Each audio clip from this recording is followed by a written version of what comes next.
Hello students, आप सभी बच्चों का, आप सभी स्टूडेंट्स का स्वागत है। आज मैं क्लास 10th का चैप्टर नंबर 8 लेकर आया हूँ students. How do organisms reproduce, और इसके लेक्चर नंबर 1 को हम आगे पढ़ेंगे। जिन बच्चों ने मेरे इस चैनल को सब्सक्राइब नहीं किया है वो मेरे चैनल को सब्सक्राइब कर लें, ताकि आगे आने वाले वीडियो लेक्चर्स की नोटिफिकेशन आप लोगों को टाइम टू टाइम मिल सके। तो आइए स्टूडेंट्स, हम शुरू करते हैं। Lecture number 1, how do organisms reproduce. तो स्टूडेंट, सबसे पहला जो टॉपिक हमारा हो जाएगा वो रिप्रोडक्शन से रिलेटेड हो जाएगा कि रिप्रोडक्शन की डेफिनेशन क्या होती है। What do you understand by reproduction. तो स्टूडेंट्स, रिप्रोडक्शन की डिफाइन आप लोग लर्न करेंगे कि reproduction is the process by which living organisms produce new individuals similar to them selves.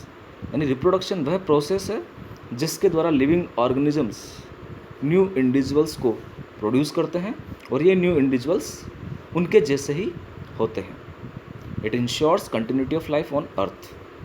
Life की कंटिन्यूटी को इंश्योर करने का काम भी रिप्रोडक्शन का ही होता है students. Nucleus of the cell contain DNA, deoxyribose nucleic acid which is the heredity material.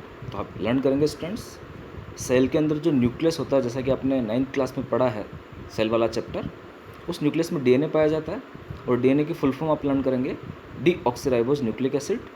यह एक हेरिडिटी मटेरियल होता है, आनुवंशिक पदार्थ होता है। यानी डीएनए के द्वारा जो कैरेक्टरिस्टिक्स है उनको one generation to another generation में ट्रांसफ़र किया जाता है। तो आप लर्न करेंगे डीएनए का फंक्शन। डीएनए एक ऐसा मॉलिक्यूल है स्टूडेंट जिसमें रेप्लिकेशन की पावर पाई जाती है, यानी ये अपने जैसा ही दूसरा मॉलिक्यूल बना सकता है। तो DNA replicates and forms new sales causing variation. DNA replication करता है और नई कोशिकाएं या सेल्स बनाता है और उसकी वजह से वेरिएशन या विभिन्नताएं उत्पन्न होती है। डीएनए का जो रेप्लिकेशन होता है स्टूडेंट्स, वो एग्जैक्ट एक जैसा नहीं होता है, उसमें कोई ना कोई एरर आ जाती है और इस एरर की वजह से ही वेरिएशंस उत्पन्न होती है। So these new sales will be similar. ये जो न्यू सेल्स बनी है वो सिमिलर होती है but may not be identical to original cell. लेकिन ओरिजिनल सेल के आइडेंटिकल नहीं होती है, उसकी हूबहू कॉपी नहीं होती है, क्योंकि डीएनए रेप्लिकेशन में कोई ना कोई एरर वहाँ पर पाई जाती है। तो आप लर्न करेंगे स्टूडेंट्स, जो वेरिएशंस यहाँ पर उत्पन्न हुई है वो बहुत यूज़फुल होती है, क्योंकि वेरिएशंस के द्वारा एक इंडिविजुअल इस एनवायरनमेंट में सर्वाइव कर पाता है और स्पीसीज़ जो है वो इवोल्यूशन में जाती है। एक स्पीसीज का इवोल्यूशन भी वेरिएशंस के द्वारा ही होता है। तो आप लर्न करेंगे स्टूडेंट्स कि इम्पोर्टेंस क्या है वेरिएशन की, वेरिएशन किस प्रकार से किसी स्पीसीज की कंटिन्यूटी को बनाए रखेगी और किस प्रकार से उसको सर्वाइव करने में मदद करेगी। तो वेरिएशंस के ऊपर क्वेश्चन आता रहता है स्टूडेंट्स, आप लर्न करेंगे। आगे हम देखते हैं टाइप्स ऑफ रिप्रोडक्शन। तो स्टूडेंट्स, मोटे मोटे तौर पर रिप्रोडक्शन को हम दो भागों में बांट सकते हैं, एसेक्सुअल रिप्रोडक्शन और सेक्सुअल रिप्रोडक्शन। आप हिंदी में बोलना चाहें तो एसेक्सुअल रिप्रोडक्शन को हम अलैंगिक जनन बोलेंगे और सेक्सुअल रिप्रोडक्शन को हम लैंगिक जनन बोलेंगे। तो स्टूडेंट्स, हिंदी जो है आप लोगों के समझने के लिए है, आप लोग अब एसेक्सुअल रिप्रोडक्शन और सेक्सुअल रिप्रोडक्शन ही लर्न करेंगे। तो एसेक्सुअल रिप्रोडक्शन की यदि हम बात करें स्टूडेंट्स, तो आप देखिए, a single individual give rise to new individual. यानी एसेक्सुअल रिप्रोडक्शन में एक सिंगल इंडिविजुअल के द्वारा एक न्यू इंडिविजुअल को राइज किया जाता है या प्रोड्यूस किया जाता है। Gametes are not form. Asexual reproduction में गैमेट्स का प्रोडक्शन या फॉर्मेशन नहीं होता है। New individual is identical to parent. जो न्यू इंडिविजुअल बनता है वो पेरेंट के बिल्कुल आइडेंटिकल होता है। यानी एसेक्सुअल रिप्रोडक्शन में बनने वाले जो इंडिविजुअल्स है वो क्लोन के नाम से जाने जा सकते हैं। क्लोन का मतलब ऐसी ऑफस्प्रिंग या ऐसी प्रोजेनी जो कि हूबहू अपने पेरेंट की कॉपी होती है, अपने मदर फादर की कॉपी होती है। It is extremely useful as a mean of rapid multiplication. Types of reproduction में हम एसेक्सुअल रिप्रोडक्शन पढ़ रहे हैं, तो ये एक्सट्रीमली यूजफुल होता है स्टूडेंट्स, क्योंकि ये बहुत तेज़ी से मल्टीप्लिकेशन कर सकता है। एसेक्सुअल रिप्रोडक्शन में बहुत फास्ट मल्टीप्लिकेशन होता है, अडॉप्टेड बाय लोअर ऑर्गेनिजम्स।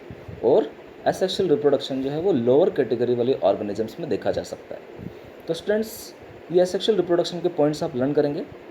आगे हम सेक्सुअल रिप्रोडक्शन की बात करते हैं। Two individuals that is one male and one female are needed to give rise to new individuals. तो जो मेन डिफरेंस हो जाएगा सेक्सुअल रिप्रोडक्शन में, यहाँ पर दो इंडिविजुअल्स पार्टिसिपेट करेंगे, एक मेल इंडिविजुअल होगा और एक फीमेल इंडिविजुअल होगा। दोनों के द्वारा यहाँ पर गैमेट्स का प्रोडक्शन भी किया जाएगा और न्यू इंडिविजुअल प्रोड्यूस होगा। New individual is genetically similar but not identical to parents. जो न्यू इंडिविजुअल है वो जेनेटिकली सिमिलर होगा पेरेंट्स के, लेकिन आइडेंटिकल नहीं होगा, इसलिए यहाँ पर ऑफस्प्रिंग या प्रोजेनी को हम या डॉटर सेल्स को हम क्लोन नहीं कहेंगे। It is useful to generate more variation species.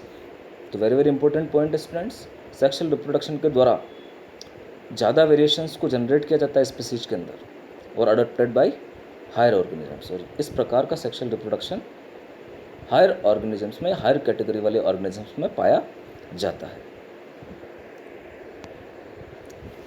आगे स्टूडेंट्स हम मोड्स ऑफ एसेक्सुअल रिप्रोडक्शन की बात करते हैं। तो सबसे पहला एसेक्सुअल रिप्रोडक्शन का मोड हमारे पास हो जाएगा fission. The parent cell divide into daughter cells. Fission से हमारा मतलब हो गया पेरेंट सेल्स का डॉटर सेल्स में डिवीज़न करना या टूटना। बाइनरी फिशन और मल्टीपल फिशन, यहाँ पर दो प्रकार के फिशन हम देखेंगे। बाइनरी फिशन में दो सेल्स जो है वो बनेगी, जैसे कि अमीबा में देखने को मिलेगा, आगे हम देखेंगे। मल्टीपल फिशन में बहुत सारी सेल्स का फॉर्मेशन होगा, जैसे कि प्लाज्मोडियम में होता है। यहाँ पर एक डायग्रामेटिक व्यू आपको बताया गया है बाइनरी फिशन इन लीशमानिया। तो आप देखेंगे स्टूडेंट्स, ये लीशमानिया है जिसके अंदर आपको बाइनरी फिशन दिखाया गया है। आगे हम फ्रेगमेंटेशन की बात करते हैं। The organism breaks up into smaller pieces upon maturation. यानी ऑर्गेनिजम्स जो है वो मैचुरेशन के बाद स्मॉलर पीसेज में टूट जाता है। Each piece develops into new individual. और प्रत्येक जो पीस है वो डेवलपमेंट करके नया इंडिविजुअल बना लेता है। फॉर एग्जांपल स्पाइरोगायरा, जैसा कि यहाँ पर आपको दिखाया गया है, ये स्पाइरोगायरा के 2 पीस हो गए हैं और प्रत्येक पीस जो है वो आगे डेवलपमेंट करके नया स्पाइरोगायरा प्रोड्यूस कर लेता है। तो आप लर्न करेंगे स्टूडेंट्स। जो बाइनरी फिशन अमीबा में होता है वो इस प्रकार से यहाँ पर दिखाया गया है। आप देखेंगे बाइनरी फिशन किस प्रकार से यहाँ होगा। तो अमीबा में बाइनरी फिशन आप देखिए, ये पेरेंट सेल है। पेरेंट सेल्स के बाद सबसे पहले इसमें न्यूक्लियस का डिवीज़न होगा और न्यूक्लियस का डिवीज़न के बाद यहाँ पर साइटोप्लाज्म का डिवीज़न पाया जाएगा और लास्ट में 2 डॉटर सेल्स यहाँ पर बन जाएगी। तो ये पूरा प्रोसेस बाइनरी फिशन कहलाएगा। पैरामीशियम और बैक्टीरिया में भी बाइनरी फिशन पाया जाता है। ये स्टूडेंट्स मल्टीपल फिशन है। इसमें parent cell divide to produce many identical individuals. Parent cell divide होगी और बहुत सारे आइडेंटिकल इंडिविजुअल्स बनाएगी, जैसा कि डायग्राम में आपको दिख रहा है।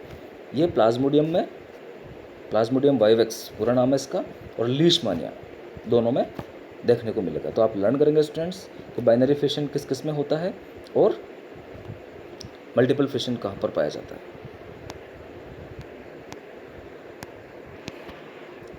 आगे हम रीजनरेशन की बात करते हैं।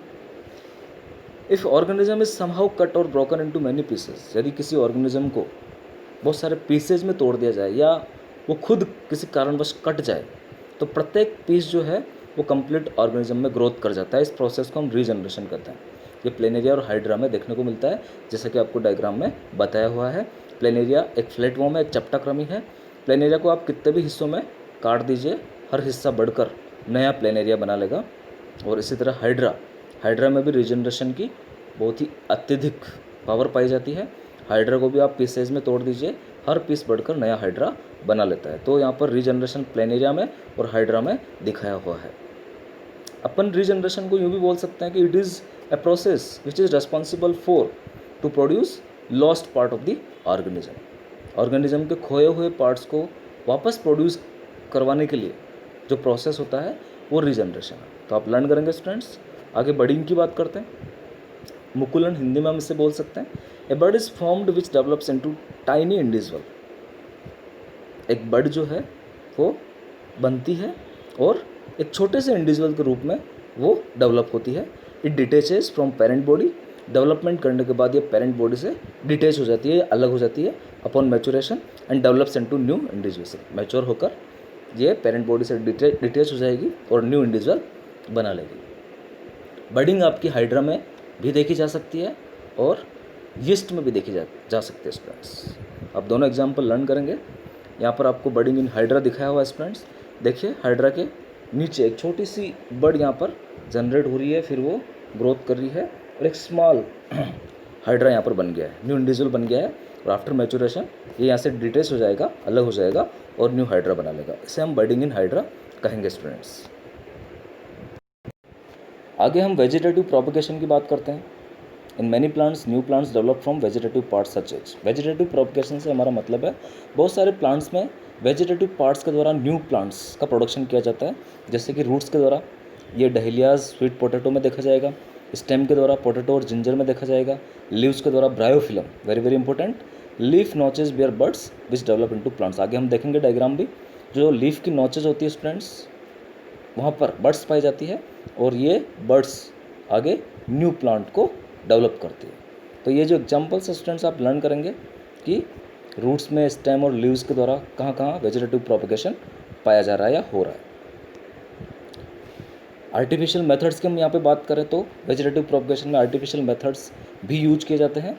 ग्राफ्टिंग का उपयोग किया जाता है, फॉर एग्जांपल मैंगो के लिए, कटिंग रोज के लिए और लेयरिंग जैस्मिन प्लांट के लिए। तो ये कुछ एग्जांपल्स है स्टूडेंट्स आप लर्न करेंगे। आगे हम टिश्यू कल्चर की बात करते हैं। New plants are grown by using growing tip of a plant. अगर किसी प्लांट के ग्रोइंग टिप के द्वारा हम न्यू प्लांट को ग्रोथ करवा रहे हैं तो इस प्रोसेस को हम टिश्यू कल्चर कहेंगे। यानी जो प्लांट का ग्रोइंग टिप होता है उसमें मेरिस्टेम पाया जाता है स्टूडेंट्स। मेरिस्टेम एक टिश्यू होता है, आपने 9th क्लास में पढ़ा है। तो इस टिश्यू के द्वारा प्लांट्स के अंदर ग्रोथ होती है। उस टिप को काट कर यदि हम न्यू प्लांट ग्रोथ करा रहे हैं तो इसे हम टिश्यू कल्चर कहेंगे। These growing cells are kept in a culture medium. इन ग्रोइंग सेल्स को कल्चर मीडियम में रखा जाता है, leads to the formation of callus. और वहाँ पर एक स्ट्रक्चर का फॉर्मेशन होता है जिसे कैलस कहेंगे। Callus is then transfer to hormone medium. उसके बाद इस कैलस को एक हार्मोन के मीडियम में ट्रांसफ़र कर दिया जाता है, which causes growth and differentiation. इस हार्मोन के मीडियम के द्वारा इसमें ग्रोथ होती है और डिफ्रेंशिएशन होता है, यानी अलग अलग सेल्स का बनना शुरू हो जाता है। फॉर एग्जाम्पल ऑर्नामेंटल प्लांट्स और ऑर्किड। टिश्यू कल्चर ऑर्किड्स और ऑर्नामेंटल प्लांट्स जो सजावटी प्लांट्स हैं उनमें करवाया जाता है। तो आप लर्न करेंगे स्टूडेंट्स कि टिश्यू कल्चर क्या है। आगे हम बेनिफिट्स की बात करते हैं टिश्यू कल्चर की। We can grow plants like banana, rose, jasmine etcetera that have lost the capacity to produce seeds. Tissue culture के द्वारा हम ऐसे प्लांट्स को ग्रोथ करा सकते हैं जिनके अंदर बीज नहीं बनते हैं, सीड्स नहीं बनते, जैसे बनाना में, रोज में, जैस्मिन में। New plants are genetically similar to parents. जो न्यू प्लांट्स होते हैं वो पेरेंट्स के बिल्कुल जेनेटिकली सिमिलर होते हैं। Helps in growing seedless fruits. ऐसे फ्रूट्स जो सीडलेस हैं उनको ग्रोथ करवाने में भी ये मदद करता है। तो ये सारे के सारे बेनिफिट्स स्टूडेंट्स आप लर्न करेंगे। आगे हम स्पोर फॉर्मेशन की बात करते हैं। Spores are small bulb like structure. Spores जो होते हैं वो छोटे बल्ब जैसे स्ट्रक्चर होते हैं, which are covered by thick walls. और इनके चारों तरफ एक मोटी वॉल्स पाई जाती है या वॉल पाई जाती है। Under favourable conditions they germinate and produce new organism. Favourable condition के अंदर ये जर्मिनेट होते हैं और न्यू ऑर्गेनिज्म को बनाते हैं। तो स्टूडेंट्स ये स्पोर फॉर्मेशन आपको यहाँ पे दिखाया हुआ है, आप देखेंगे ये मॉस, फर्न और फंजाई में देखा जा सकता है। स्पेशल स्ट्रक्चर है स्टूडेंट्स जो कि एक सैक के अंदर बनते हैं जिसे स्पोरेंजिया कहेंगे। When spore mature sporangia burst. जब स्पोर मैच्योर हो जाता है ये स्पोरेंजिया बस्ट हो जाती है और स्पोर जो है वो एयर और वाटर के द्वारा डिफरेंट प्लेसेस पर पहुंचा दिए जाते हैं। When spores fall on a suitable ground. जब इनको सूटेबल प्लेस मिलता है ये जर्मिनेट हो जाते हैं और न्यू प्लांट को प्रोड्यूस कर देते हैं। ब्रायोफिल्म का डायग्राम आपको दिखा है स्टूडेंट्स। यहाँ पर आपको नोच के अंदर, खांचों के अंदर बर्ड्स दिख रही है और ये बर्ड्स जो है पत्तियों से घिरकर न्यू प्लांट्स को बना देती है। तो स्टूडेंट्स आप लर्न करेंगे इनको अच्छी तरीके से, अच्छे ढंग से। ये कुछ एडवांटेज वेजिटेटिव प्रोपगेशन के यहाँ पे बताए हुए हैं। New plant show the exact characteristics as those of the parent plant. Vegetative propagation से जो प्लांट बना है स्टूडेंट्स उसके अंदर एग्जैक्ट कैरेक्टरिस्टिक्स पेरेंट प्लांट के ही होते हैं, क्योंकि वो पेरेंट प्लांट के द्वारा ही बना है। असेक्सुअल रिप्रोडक्शन है। This method is faster and certain. ये मेथड जो होता है बहुत फास्ट होता है और सर्टेन होता है। Plants not capable of producing sexually can be produced by this method. ऐसे प्लांट जो सेक्सुअल रिप्रोडक्शन नहीं कर सकते हैं उन्हें वेजिटेटिव प्रोपगेशन के द्वारा प्रोड्यूस करवाया जा सकता है। Example seedless bananas and grapes. ऐसे सीडलेस प्लांट्स जैसे बनाना और ग्रेप्स जिनमें सीड नहीं बनते। डिसएडवांटेजेस भी हैं स्टूडेंट्स वेजिटेटिव प्रोपगेशन के या रिप्रोडक्शन के। There is no possibility of variation. यहाँ पर वेरिएशन उत्पन्न नहीं होती है, जैसे कि हमने सेक्सुअल रिप्रोडक्शन में देखा है या आगे हम और भी देखेंगे। तो यहाँ पर वेरिएशन नहीं होती है। The new plant grows in the same area as the parent plant which leads to competition for resources. जो न्यू प्लांट है वो पेरेंट प्लांट वाले एरिया में ही ग्रोथ करता है, तो यहाँ पर कंपटीशन जो है रिसोर्सेज के लिए पैदा हो जाता है। तो ये दो डिसएडवांटेजेस भी आप लर्न करेंगे स्टूडेंट्स। ये स्पोर फॉर्मेशन राइजोपस में दिखा है स्टूडेंट्स, नीचे जो आपको दिख रही है रूट्स जैसे स्ट्रक्चर उनको राइजोट्स यहाँ पे कहेंगे। फिर आपको ऊपर स्पोरेंजिया दिख रहा है, स्पोरेंजिया फटकर स्पोर्स को फ्री करेगा। स्पोरेंजियो 4 दिख रहा है स्टूडेंट्स, वो इरेक्ट हाइपा होता है या इस फंजाई का नेटवर्क होता है, जाल होता है, जिसके ऊपर बल्ब लाइक जो स्ट्रक्चर है वो आपका स्पोरेंजिया हो जाएगा और इसमें स्पोर्स का फॉर्मेशन पाया जाता है। स्टूडेंट्स तो आप लर्न करेंगे। आगे हम सेक्सुअल रिप्रोडक्शन की बात करते हैं। When reproduction takes place as a result of the fusion of male and female gametes is called sexual reproduction. जब रिप्रोडक्शन मेल और फीमेल गैमेट के फ्यूजन से हो रहा है उस प्रकार के रिप्रोडक्शन को हम सेक्सुअल रिप्रोडक्शन कहेंगे।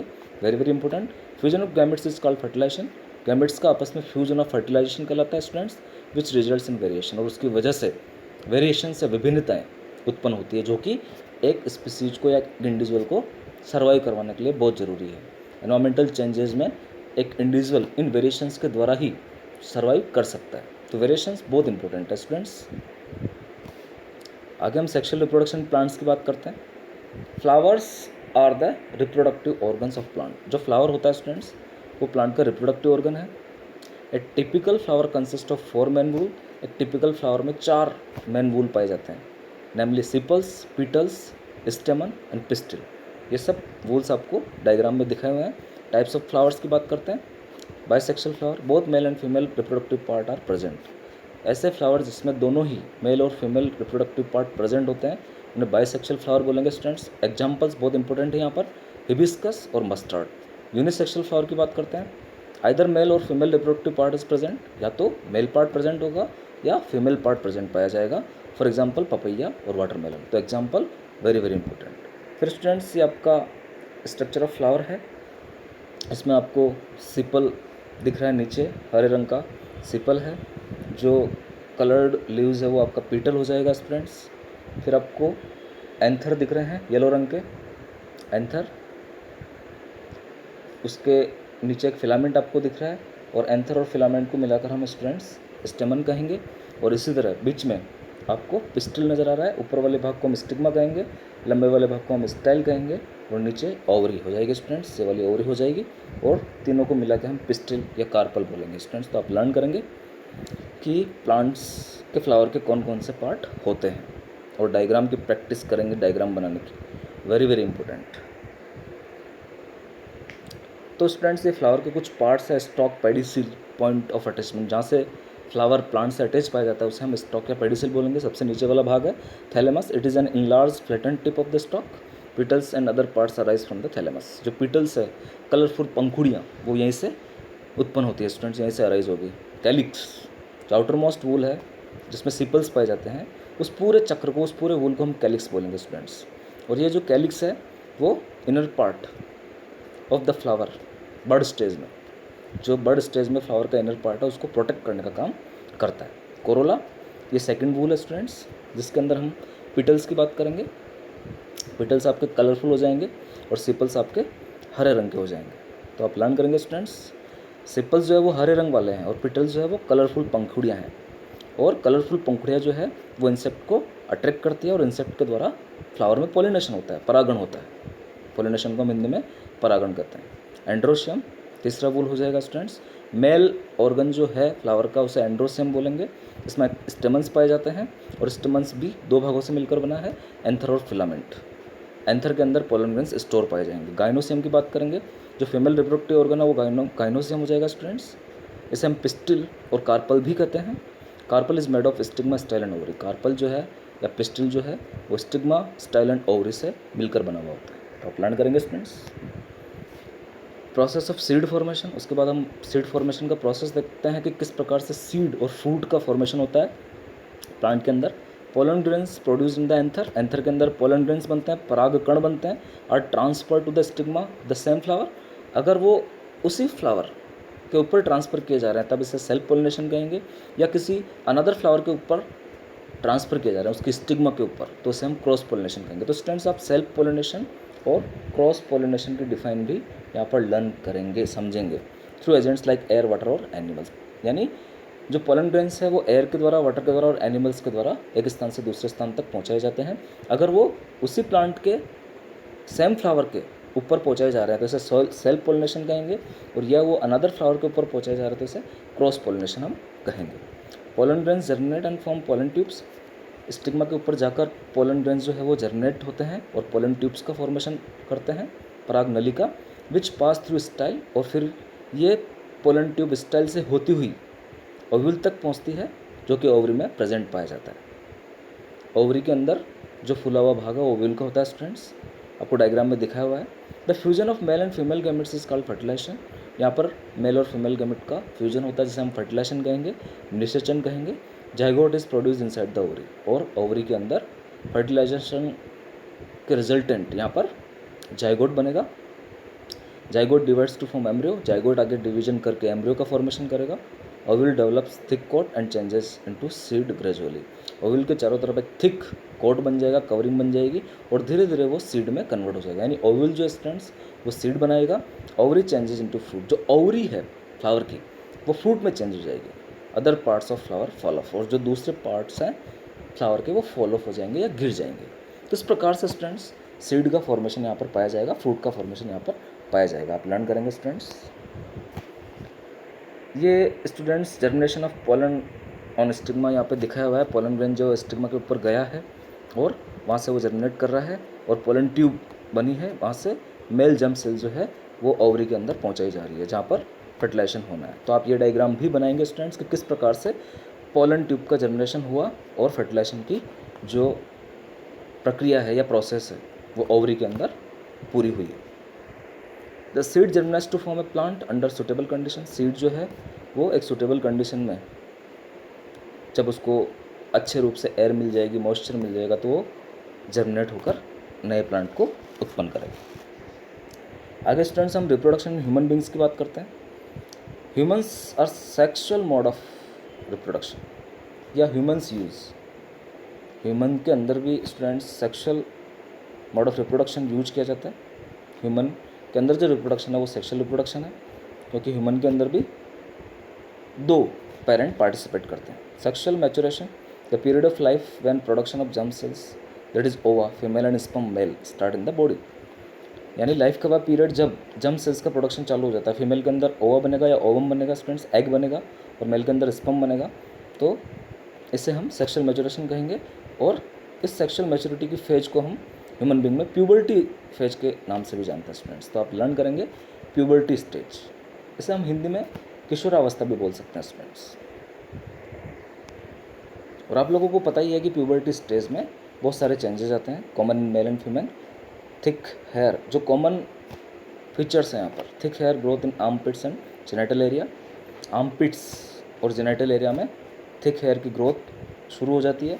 स्किन बिकम्स ऑयली में रिजल्ट इन पिंपल्स। स्किन जो है वो ऑयली हो जाती है, जिसकी वजह से मेल और फीमेल दोनों में पिंपल्स आना शुरू हो जाते हैं प्यूबर्टी अवस्था में। गर्ल्स की हम बात करें तो गर्ल्स के अंदर जो सिम्टम्स प्यूबर्टी स्टेज में आएंगे या जो कैरेक्टरिस्टिक्स वहाँ पर डेवलप होंगे, breast size begin to increase, girls begin to menstruate. जो ब्रेस्ट साइज है गर्ल्स में वो इंक्रीज होना चालू हो जाएगी, और गर्ल्स के अंदर मेंस्ट्रुएशन साइकिल चालू हो जाएगी या शुरू हो जाएगी। मेंस्ट्रुएशन साइकिल भी स्टूडेंट्स हम आगे पढ़ेंगे। बॉयज़ की हम बात करते हैं। Thick hair growth on face, face के ऊपर थिक हेयर की ग्रोथ चालू हो जाएगी।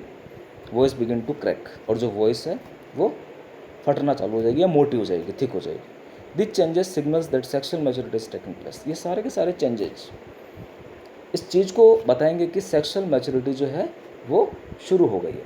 तो आप स्टूडेंट्स लर्न करेंगे कि किस प्रकार से प्यूबर्टी स्टेज में मेल और फीमेल में या बॉयज़ और गर्ल्स में चेंजेस होते हैं। थैंक्स स्टूडेंट्स, इस लेक्चर में हम इतना ही पढ़ने वाले हैं, तो आप यहाँ तक की चीज़ें बहुत अच्छे ढंग से समझेंगे। Again thanks.